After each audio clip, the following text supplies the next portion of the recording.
वक्तव्य या राज्याच्या उपमुख्यमंत्र्यांकडून या राज्यातल्या राजकारण्यांकडून केले जाते। मित्रांनो, अत्यंत साधा आता माझा प्रश्न आहे, यांना संशोधन म्हणजे काय हे माहीत आहे का? हा माझा प्रश्न आहे। संशोधन सोबत खातात हे यांना माहीत आहे का, असा माझा प्रश्न आहे। आणि मुळातच शोध म्हणजे काय, संशोधन म्हणजे काय हे आपल्या मध्ये आहे का, असा माझा प्रश्न आहे। पीएचडी करून दिवे लावणं माझा आपल्या संशोधक विद्यार्थ्यांचा अपमान नाहीये, हा अखिल मानव जातीचा अपमान आहे। तुम्ही म्हणा आता बोलायला बारीक असल्यामुळे काही पण बोलतो मित्रांनो, आणि मैत्रिणींनो लक्षात घ्या, हा अखिल मानव जातीचा अपमान कसा आहे मला एक सांगा। डोकं नसतं, बुद्धी नसती, आमच्या पूर्वजांनी आगीचा शोध लावला नसता, आमच्या पूर्वजांनी साखरेचा शोध लावला नसता, आमच्या पूर्वजांनी हे भाजलेलं अन्न मानवी शरीरासाठी किती महत्वाचं आहे हे त्या काळी इतके प्राथमिक शोध जर लावले नसते तर आत्ताच्या काळामध्ये शेतीमध्ये काय पिकवलं तर शेतकऱ्यांचं उत्पन्न वाढेल याच्यावरती तुम्ही संशोधन करू शकला असता का, असा माझा प्रश्न आहे। माणसाच्या मेंदूमध्ये कोणता ट्यूमर आलाय आणि त्याच्यासाठी आपल्याला कोणतं औषध शोधून काढायचंय, कॅन्सर सारखा काही दुर्गम आजार आहे, या आजारावरती कोणतं औषध उपकारी असेल यासारखे शोध, यासारखी संशोधनाची जी काही वृत्ती ती आता आपल्यामध्ये आली असती का, आली असती का?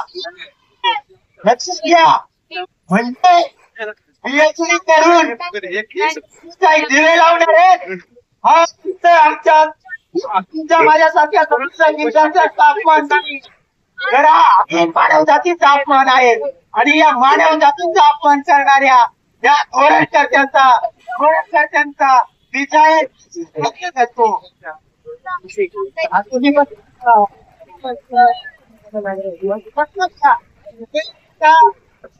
लावायची गरज नाहीये, यांना फक्त फाईलवरती तयार करायचं, अधिकारी म्हटले असं करायचं त्या फाईलवरती तयार करायचं, जास्त डोकं लावायची गरज नाहीये। म्हणून लक्षात घ्या, मागाशी आपण पुरस्कार दिली होती, काय पुरस्कार होती की फेलोशिप आमच्या हक्काची, आणि घेतल्याशिवाय काय राहत नाही, घेतल्याशिवाय राहत नाही। मित्रांनो, पुणे क्रांतीसूर्य महात्मा फुल्यांचं पूजा आहे। पुण्याची घराचा जरा चुकीची ओळख करून दिली जाते। पुणे क्रांती नेते सावित्रीबाईंचं पूजा आहे, हे कोण विचारता कामा नये।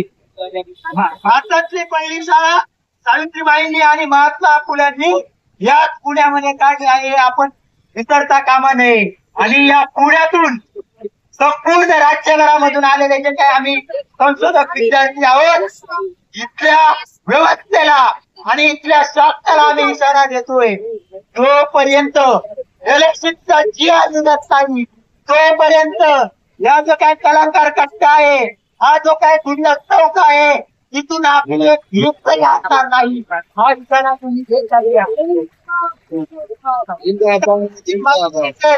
त्या पुण्यामध्ये शेजारच्या चौकामध्ये विद्यार्थी बसले आणि या शासनाला नमत घ्यावं लागलं, नागरिक पुण्यात यावं लागलं, तोपर्यंत आमच्या विद्यार्थ्यांच्या सर्व मागण्या मान्य होत नाही, तोपर्यंत कुठलं चौक आम्ही सोडणार नाही, कोणती परिस्थिती येऊ हे आम्ही इथं जाहीर करतो। आणि मित्रांनो, एक संशोधक विद्यार्थी म्हणून मी तुम्हाला सांगतोय की आपण संशोधक विद्यार्थी म्हणून इथं लढत आहोत, परंतु महाराष्ट्रातल्या सर्व संशोधक विद्यार्थ्यांना नव्हे, महाराष्ट्रातल्या प्रत्येक मुला मुलीला प्रत्येक विद्यार्थ्यांना प्रत्येक युवतीला आणि महाराष्ट्राच्या प्रत्येक नागरिकाला मी आपल्या सर्वांच्या वतीनं आवाहन करतो, विनंती करतो की हे आंदोलन केवळ आमचं नाहीये, तर हे आंदोलन प्रत्येकाचं आहे.